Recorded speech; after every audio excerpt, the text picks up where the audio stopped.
उनका मोक्ष सुनिश्चित है। ये दिति जानकर के मन में अत्यंत अत्यंत आनंदित होकर के विराजमान हुई हैं। श्री दिति ने उस गर्भ को 100 वर्ष तक धारण किया।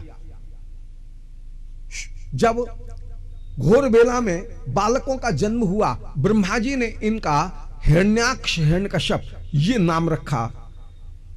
हिरण्यकश्यप बड़े हैं, हिरण्याक्ष छोटे हैं, इनका नामकरण रखा है। मां के गर्भ में आगमन की दृष्टि से, माने पिता की दृष्टि से यदि देखा जाए तो पिता के क्रम में हिरण्यकश्यप बड़े हैं, हिरण्याक्ष छोटे हैं, परंतु जन्म में हिरण्याक्ष का जन्म पहले हुआ, हिरण्यकश्यप का जन्म बाद में हुआ। इसलिए पिता का जो क्रम है वही बड़ा माना जाएगा, वही प्रधान करके माना जाएगा। अतः हिरण्याक्षो नुजस्तस्य, हिरण्याक्ष अनुज कह करके ही शास्त्रों में वर्णन किए गए, छोटे भाई कह के ही वर्णन किए गए। बड़े भाई हिरण्यकश्यप को ही माना गया, पिता के क्रम में हिरण्यकश्यप ही बड़े होकर के विराजमान है। श्री दिति के गर्भ में जब दोनों के दोनों ये बालक आए, लोकपाल घबरा करके ब्रह्मा जी के पास में गए हैं। श्री ब्रह्मा जी बोले देवताओं, पहले मेरे मन के द्वारा सनक सनंदन सनातन सनत कुमार ये चारों ऋषि कुमारों का जन्म हुआ है। ये सब मन में विचार कर रहे हैं कि बिना भगवत भक्ति के मोक्ष की प्राप्ति नहीं हो सकती है। जिन्होंने भक्ति को छोटा करके माना और केवल मोक्ष के द्वारा, केवल ज्ञान के द्वारा भगवत भजन करने का प्रयत्न किया, ब्रह्म प्राप्ति करने का प्रयत्न किया, उनको तेषाम असौ श्रेय श्रुतिम भक्ति मुदस्य, श्रेय को प्रदान करने वाली भक्ति को त्याग करके जो केवल बोध प्राप्त करने के लिए ज्ञान मार्ग में ही अटके रहे और भक्ति का जिन्होंने आश्रय बिल्कुल ग्रहण किया ही नहीं, ये मन में विचार करते हुए कि हृदय ज्ञानन्न मुक्ति ही, ज्ञान के बिना मुक्ति नहीं होती है, इसलिए हम तो केवल वेदांत को ही पढ़ते रहेंगे, हम केवल उपनिषदों की कथा ही श्रवण करते रहेंगे और भक्ति का हम आश्रय ग्रहण नहीं करेंगे। ऐसे लोगों को ज्ञान की प्राप्ति नहीं होती है। तेसाम असौ क्लेशन एव शिष्यते, वे केवल क्लेश को ही प्राप्त करते हैं। परंतु जिन्होंने ये मन में विचार किया कि बिना भक्ति के मोक्ष की, संसार की प्राप्ति नहीं हो सकती है, संसार की निवृत्ति नहीं हो सकती है, मोक्ष की प्राप्ति नहीं हो सकती है, वे हरे नाम का ही आश्रय ग्रहण करते हैं और नाम का आश्रय ग्रहण करने पर उनके संसार बंधन की निवृत्ति होती है।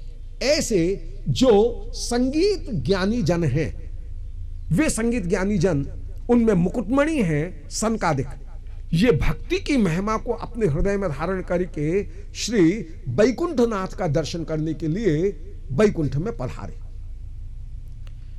जहां पर कोलाहलो ब्रह्मेताचरन मात्र मुच्चई भृंगाधिपे हरि कथा में गायमाने, जहां भृंगाधिप भोरा जिससे में कृष्ण कथा का गायन करें, जितने भी पशु पक्षीगण वे सब मौन धारण करके चुपचाप कृष्ण कथा को सुने। इससे क्या सिद्ध हो रहा है कि वैकुंठ के भोरा ये कोई कीट पतंग नहीं है, ये सब के सब चिन्मय है। इसलिए भोरा जब कृष्ण कथा का गायन करते हैं उस समय कोलाहलो विरमते, पक्षियों का जो कोलाहल है वो मौन हो जाता है। जिस समय श्री शुक कृष्ण कथा का गायन कर रहे हैं उस समय सारे पक्षी मौन होकर के वैकुंठ में श्रवण कर रहे हैं। जितने भी वृक्ष वे सब तुलसी महारानी की वंदना कर रहे हैं कि हे तुलसी महारानी, आप परम धन्य हो जो नारायण की परम प्रिया होकर के विराजमान। ऐसे वैकुंठी की दिव्यता का दर्शन करते हुए ये विचरण कर रहे हैं। मोक्ष की स्थिति में दो तरह की स्थिति प्राप्त हो सकती है। मुक्त पुरुषों को कभी देह की प्राप्ति नहीं है, कभी मुक्त पुरुषों को चिन्मय देह की प्राप्ति है। दोनों ही स्थितियां संभव है। कभी एक तीसरी स्थिति भी है कि भगवत स्वरूप में कूटस्थ होकर के भी विराजमान हो सकते हैं। जिनका मोक्ष हुआ वे कभी तो ब्रह्म में ही जाकर के लीन होकर के कूटस्थ होकर के विराजमान हो जाएंगे, कभी चिन्मय देह प्राप्त करके वहां पर विराजमान होंगे, कभी चिन्मय देह प्राप्त करके भगवत सेवा सुख को भी प्राप्त करेंगे। जो सेवा सुख को प्राप्त करते हैं वे परम परम भाग्यशाली। तो यहां पर सेवा करने वाले ये सब वैकुंठ के पार्षद हैं जो कृष्ण लीला का गायन कर रहे हैं। ये वृक्ष भगवान की सेवा करते हुए विराजमान है। श्री सनकादिकों ने 6 ड्योढ़ी पार की। अंतपुर शयन की कक्ष जो है उनकी ड्योढ़ी पर जो पहुंचे वहां पर जय विजय पार्षदों को इन्होंने देखा है। मन में विचार किया कि जैसे 6 ड्योढ़ी पार की ऐसी ये 7वीं ड्योढ़ी भी पार कर लेंगे। श्री जय विजय द्वार के ऊपर खड़े हुए हैं। श्री नारायण अपने शैया भवन में शयन कर रहे हैं। लक्ष्मी जी आपके चरणों को पलट रही हैं। श्री नारायण बार बार अंगड़ाई ले रहे हैं। लक्ष्मी जी पूछ रही है महाराज बात क्या है, नींद नहीं आ रही है क्या? नारायण कह रहे हैं बोले लक्ष्मी जी बहुत दिन हो गए, हाथ पांव बड़े जकड़ गए हैं, कोई कुश्ती लड़ने वाला नहीं मिला। जय विजय पार्षद दरवाजे के ऊपर खड़े हुए हैं, मन में विचार कर रहे हैं। बोले ओहो प्रभु को युद्ध सुख का अनुभव करने की अभिलाषा आ रही है, परंतु यहां वैकुंठ में तो भगवान के साथ में कोई युद्ध करेगा नहीं, क्योंकि युद्ध करने के लिए आवश्यक है बैर भाव, और यहां वैकुंठ में बैर भाव बन नहीं सकता है। यहां तो सब अनुकूलता पूर्वक ही सेवा करते हुए विराजमान होंगे। तो बाहर ही खड़े हुए ये प्रार्थना कर रहे हैं, बोले हे श्री वैकुंठनाथ आप हमारे ऊपर ऐसी कृपा करो कि हमको इस वैकुंठ से पृथ्वी के ऊपर भेजो, और वहां पर हमारे हृदय में आपके प्रति क्रोध द्वेष का भाव उत्पन्न करो, और हम द्वेष धारण करके आपके साथ में युद्ध करें और आपको ये युद्ध सुख की प्राप्ति हो। ऐसे जो प्रार्थना कर रहे थे इतने में ही सनक सनंदन सनातन सनत कुमार चारों के चारों ऋषि बालक जो पधारे, जय विजय ने पट छड़ी आगे कर दी। बोले ए बालको कहां भीतर चले जा रहे हो? श्री प्रभु को अभी अभी तो जरा सी झपकी लगी है, तुम ब्राह्मण यदि भीतर जाओगे तो ब्रह्मण्य देव भगवान तुमको देख करके हड़बड़ा करके एकदम उठ करके खड़े हो जाएंगे, और कच्ची नींद भगवान जागे तो कहीं सिर में दर्द नहीं हो जाए। ये रसिक जनों का विचार है। तो कहीं प्रभु के निद्रा लीला में बाधा उत्पन्न नहीं हो जाए। लोकोत लीला का विचार कर रहे हैं, बोले कहीं बाधा उत्पन्न नहीं हो जाए। सो जो रोका सनकादिकों को उसी समय क्रोध उत्पन्न हो आया है। श्री वल्लभाचार्य जी ने निरूपण किया ज्ञानियों की 4 विशेषताएं होती हैं। अविषम बुद्धि, शंका का अभाव, मननशीलता और आत्मज्ञान। ये ज्ञानियों के 4 गुण हैं। सनकादिकों में अविषम बुद्धि है, ज्ञानी है, जैसे अंतपुर समझ रहे हैं ऐसा ही बहिपुर समझ रहे हैं। सर्वम खलुइदम ब्रह्म ये तो विचार कर रहे हैं जो कुछ भी दृश्यमान है वह सत्य नहीं है, जो पदार्थ है वही सत्य है। जो कटक कुंडल दिख रहे हैं वो कटक और कुंडलता यह सत्य नहीं है, स्वर्ण ही सत्य होकर के विराजमान। घट शराब जो दिख रहे हैं ये घड़ा है, ये सकोरा है, ये कुल्हड़ है, ये जो आकार दिख रहा है ये आकार सत्य नहीं है, मिट्टी ही सत्य है। तो ये तो तत्व का दर्शन करने वाले हैं, अविषम दृष्टि का दर्शन करने वाले हैं। जो उपाधि है वह सर्वदा ब्रह्म रूप होकर के विराजमान, जो स्वरूप है वह तो ब्रह्म ही एकमात्र स्वरूप है, ये दृष्टि धारण करने वाले। इसलिए अविषम दृष्टि है ज्ञानियों की। ज्ञानियों में शंका का अभाव होता है। ये कौन नित्य परकर है और कौन साधन सिद्ध परकर है, कौन जीव है और कौन ईश्वर है, यह भेद भी ज्ञानी नहीं देखता।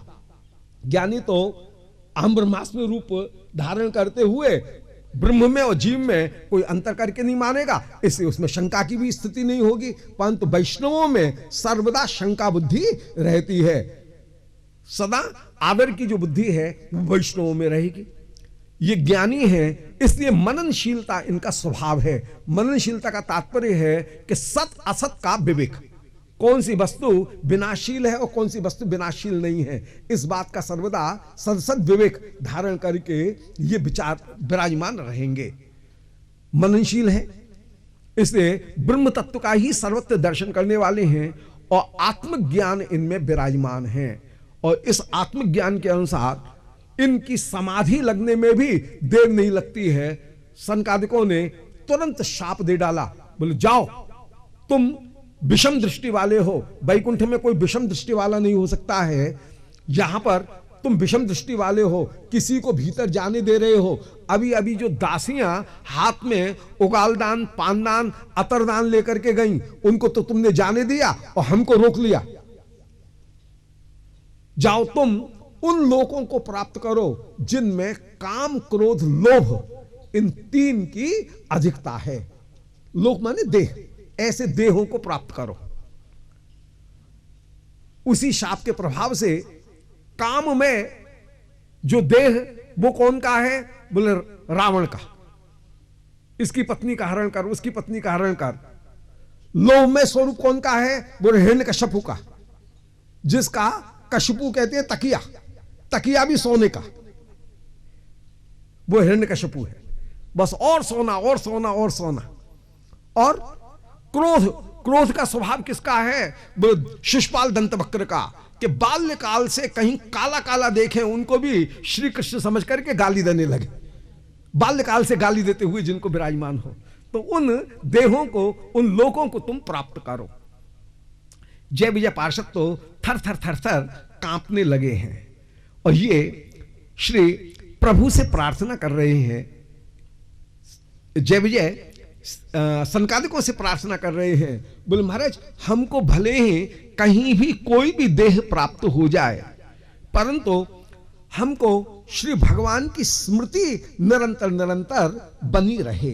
मामोन ताप कलेया भगवत स्मृतिघ्न, आपको जो अनुताप प्राप्त हुआ, हमने आपको जो रोका, उसके द्वारा भले हमको असुर लोक की प्राप्ति हो जाए, परंतु भगवत स्मृतिघ्न माभूत, ये आपकी स्मृति हमारे चित्त से कहीं भी नहीं जाए।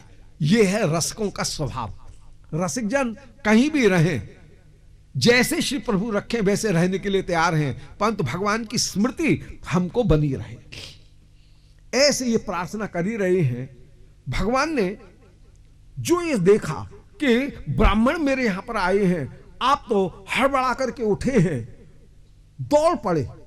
कोई सेवक पादुका लेकर के आया, आपने पादुका त्याग की, ठोकर मारी। कोई सेवक छत्र लेकर के आया, आपने उसको ढकेल दिया। लक्ष्मी जी सामने आकर के खड़ी हो गई, आपने लक्ष्मी जी को भी ढकेल दिया। सेवक कोई छत्र चमर पादुका लेकर के पीछे पीछे दौड़ते हुए चले जा रहे हैं। श्री प्रभु तुरंत ही द्वार के ऊपर जय विजय के सामने आकर के खड़े हो गए। जय विजय, श्री सनकादिकों की तो इतनी देर में ही समाधि लग गई। इनकी समाधि लगने में कहीं विलंब नहीं है। तन्मात्र भास इनको प्राप्त होना ये इनके लिए कोई आश्चर्य की बात नहीं है। समाधि लगना इनके लिए कोई आश्चर्य की बात ही नहीं है। ये तो परम ज्ञानी होकर के विराजमान है, सर्वत्र ब्रह्म दर्शन करने वाले। परंतु निर्विकल्प समाधि की स्थिति में भी भगवत चरणारविंद में विराजमान तुलसी की गंध वह नासिका से होकर के इनके हृदय में गई और इनके हृदय में भी क्षोभ उत्पन्न कर दिया, चित्त को क्षुभित कर दिया। बोलो वृंदावन बिहारी लाल की। इसके द्वारा क्या दिखा रहे हैं कि भगवत प्रसादी वस्तुएं प्राकृत नहीं होती। यदि प्राकृत होती तो सनकादिकों की समाधि में भगवान की गंध प्रवेश नहीं कर सकती। परंतु निर्विकल्प समाधि की स्थिति में भी श्री भगवान के चरणारविंद में विराजमान तुलसी की जो गंध अंतर्गत स्व विवरेण चकार तेषाम संक्षोभ अक्षर जुषाम अपिचित्त तन्वो, इन अक्षर ब्रह्म में लगे हुए इन ज्ञानियों के हृदय में भी उस गंध ने संक्षोभ उत्पन्न कर दिया, क्षोभ उत्पन्न कर दिया है। सनकादिकों ने पट्ट नेत्र खोल दिए, अर्थात ब्रह्मानंद से बढ़कर के कोई अपूर्व आनंद की प्राप्ति इनको प्राप्त हो रही है। ब्रह्मानंदो भवत्येष द्रुपरार्ध गुणी कृतः नाति भक्त सुधाम बोधे परमाणु तुलाम अपि। यदि ब्रह्मानंद परमाणु कोटि को प्राप्त हो जाए तब भी भक्ति का जो आनंद है उसकी एक कणिका के साथ में भी उसकी तुलना नहीं है। वहां पर भी नकार का प्रयोग किया, नाति नहीं थी, उसको भी न एति, उसको भी प्राप्त नहीं कर सकता है। ऐसा भक्ति का सुख है। तो आज भगवत चरणारविंद की तुलसी का गंध का ऐसा सुख है कि सनकादिकों को भी क्षोभ की प्राप्ति हो गई है। सनकादिक एकदम आनंदित होकर के अपने नेत्र को खोल रहे हैं। सामने प्रभु को देखा, जय जय नमो नमो करके प्रणाम किया। भगवान अकेले नहीं आए, चरणौ चलेन सहस्री, चरण को चलाते चलाते आए। लक्ष्मी जी को साथ में लेकर के आए। क्यों जी लक्ष्मी जी को साथ में लेकर के क्यों आए? बोले सनकादिकों ने ब्रह्म सुख का ही अनुभव किया है। मेरी शक्तियों के विस्तार जहां हो रहे हैं, ऐसे मेरे भगवत स्वरूप का इन्होंने आश्रय ग्रहण नहीं किया है, दर्शन नहीं किया है। अतः लक्ष्मी जी जो शक्ति स्वरूपा हैं उनको संग में लेकर के आए। चरण को चलाते चलाते आए, मानो विचार कर रहे हैं कि चरण की ठोकर मार करके क्रोध रूपी सर्प को ठोकर मार करके दूर सरका दूंगा। अतः चरण चलाते चलाते आए। सनकादिक स्तुति करते हुए बोले महाराज, आहा, आपका ये जो अपूर्व स्वरूप है, इस स्वरूप की महिमा का हम क्या गायन करें। प्रभु नात्यंतकम विगणयत्यपिते प्रसादम, आपके जो भक्तगण हैं वे आत्यंतिक मोक्ष को भी बड़ा करके नहीं मानते हैं। प्रभु कामम भवस्वृजनई निर्येश नस्तात चेतोलिवत यदनुतेन पदयो रमेतो।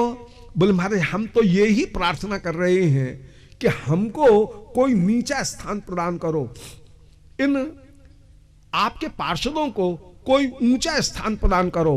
कामम भवस्वृजनई निरेश नस्यात्, हमको अपने पाप के कारण, अपराधी के कारण नरय में निवास प्रदान करें, नरक में निवास प्रदान करें, इनको कोई ऊंचा स्थान प्रदान करें। हाय, कब वह अवसर होगा जब हम अपने मूल रूप श्री सनकादिकों के साथ में तादात्म्य प्राप्त करके श्री किशोर जी की अंतर्गता सखी होकर के, युगल सरकार के हृदय में विराजमान अंतर्गता सखी होकर के जो श्री सनकादिक विराजमान हैं, उन सनकादिकों के स्वरूप का हम साक्षात्कार प्राप्त कर सकेंगे। श्री निम्बार्क संप्रदाय में श्री सनकादिकों का जो स्वरूप है वो अंतर्गता सखी के रूप में उनका ध्यान किया गया। हरिणी हारिणी ह्रीणाम हीताम चतुरक्रियाम कौमारीम सत्तम बंदे तप्त चामी कर प्रभाम।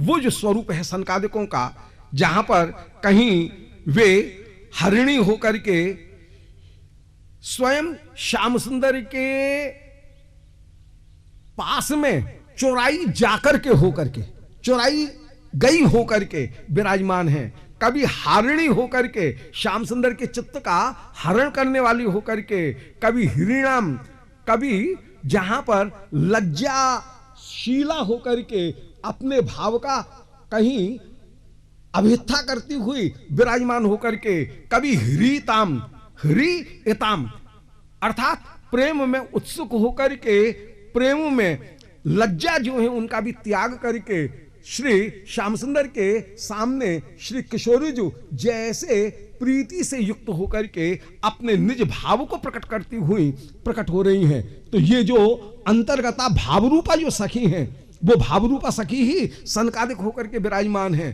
तो कब वह अवसर होगा कि चेतोलिवत उन अंतर्गता अली सखियों के समान हमको भी वह भाव प्राप्त होगा। अर्थात अपने मूल रूप जो अंतर्गता सखी है, उस अंतर्गता सखी के रूप में श्री युगल सरकार को बिलसाती हुई हम विराजमान होंगी। ऐसे ऋषि रूप जो सनकादिक, वे अंतर्गता जो नित्य स्वरूपा श्री सनकादिक हैं, उन सनकादिकों के साथ में मिलकर के श्री युगल की सेवा करने की अभिलाषा कर रहे हैं। ऐसे प्रार्थना कर रही।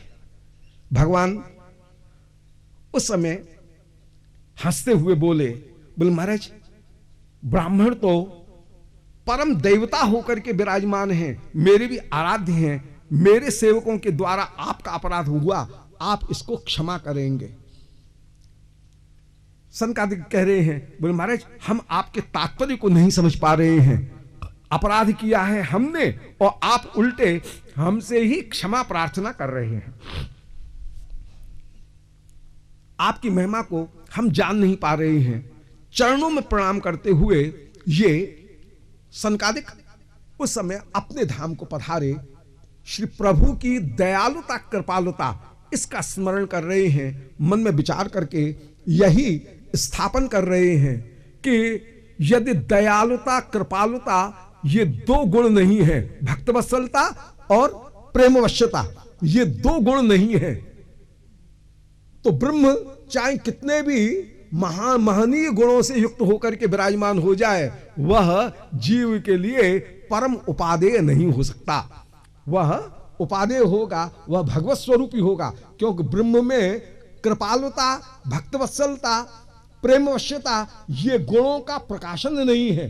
इसलिए ब्रह्मोपासना की अपेक्षा भक्ति उपासना ही सर्वदा सर्वदा अत्यंत श्रेष्ठ होकर के विराजमान, क्योंकि भगवान में प्रेमवश्यता और भक्तवत्सलता ये अनंत अनंत गुण विद्यमान हैं। ऐसा अपने हृदय में ध्यान करते हुए श्री सनकादिक अपने धाम को पधारे हैं। भगवान ने जय विजय से कहा, तुम जल्दी ही मुझे प्राप्त होगे। ब्राह्मण के शाप को दूर करना कौन सी बड़ी बात है। भगवान चाहते तो एक क्षण में, कभी पहले तो ब्राह्मण का शाप नित्य पार्षदों को लग ही नहीं सकता है।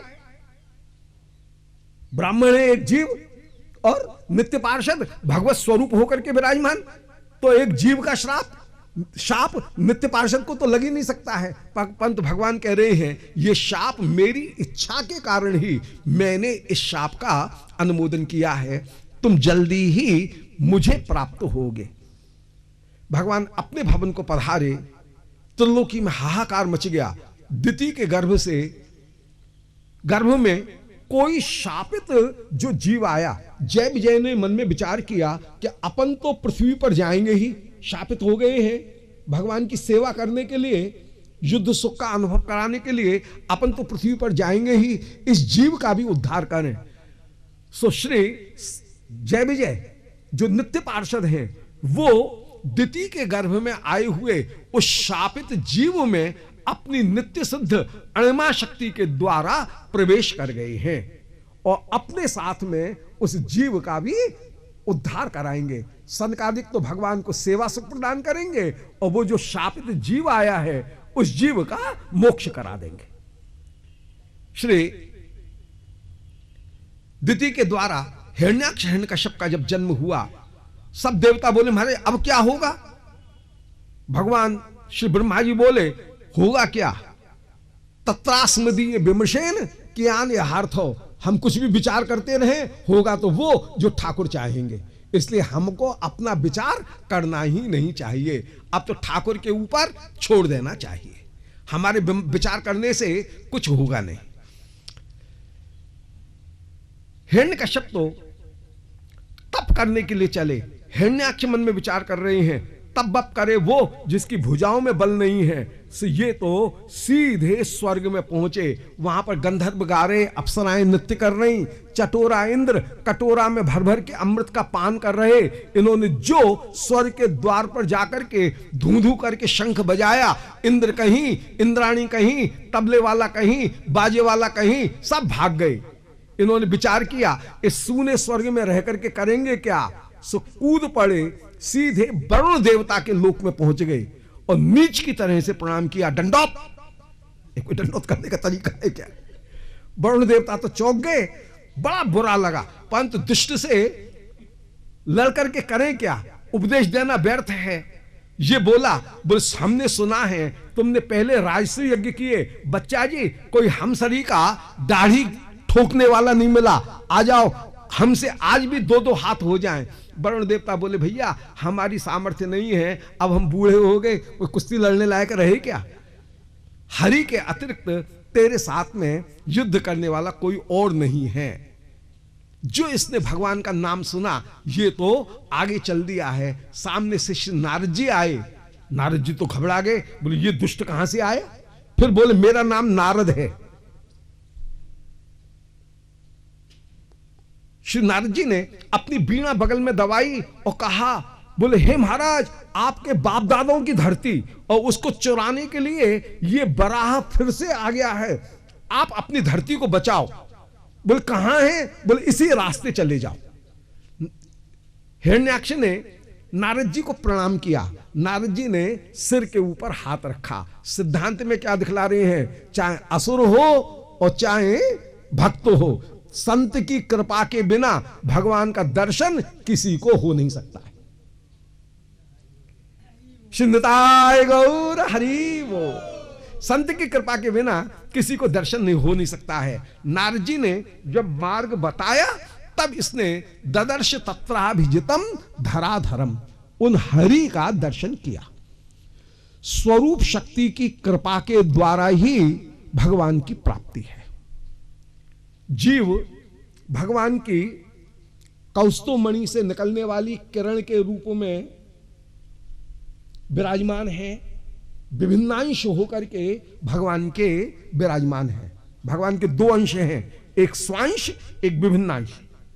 भगवान का नाम धाम रूप लीला परकर अवतार, ये सब स्वांश हैं। श्री गोविंद श्री विग्रह जो श्री मंदिर में विराजमान, वे सब स्वांश हैं। श्री वृंदावन की भूमि रज कणका, ये सब स्वांश है। और दूसरे हैं विभिन्नांश। विभिन्नांश कौन है? बोले जीव। जीव जो है वह विभिन्नांश है।